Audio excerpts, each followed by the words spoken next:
Aminado ang kapamilya actress na si Kim Chu na dumaan din sa yugto ang kanyang karir na nakatanggap siya ng mga alok mula sa iba't ibang network, lalo na noong panahong naharap sa matinding hamon ng ABS-CBN matapos mawala ng prangkisa.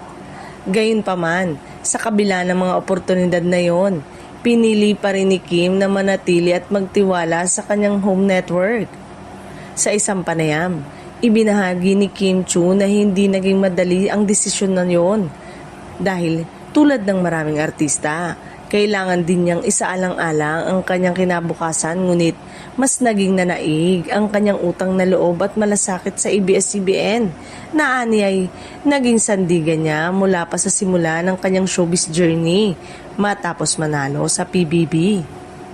Ayon pa kay Kim, hindi niya makakalimutan kung paano siya sinuportahan ng network sa mga panahong hindi rin magandang takbo ng kanyang personal at profesional na buhay.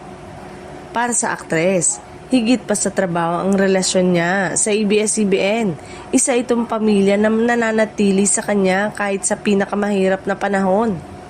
Pinatunayan din ni Kim ang kanyang loyalty sa pamamagitan ng patuloy na paggawa ng mga proyekto sa ilalim ng kanyang banner.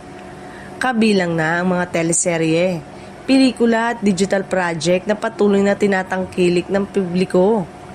Sa kabila ng limitasyon noon sa Free TV, nananatili siyang aktibo sa relevant sa industriya.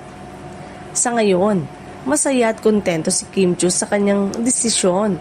Para sa kanya, hindi nasusukat sa laki ng alok ang tunay na tagumpay kundi sa paninindigan at katapatan. Patuloy niyang pinapatunayan na ang pananatili sa ABS-CBN ay hindi lamang isang career choice, kundi isang personal na panataan ng pasasalamat at tiwala.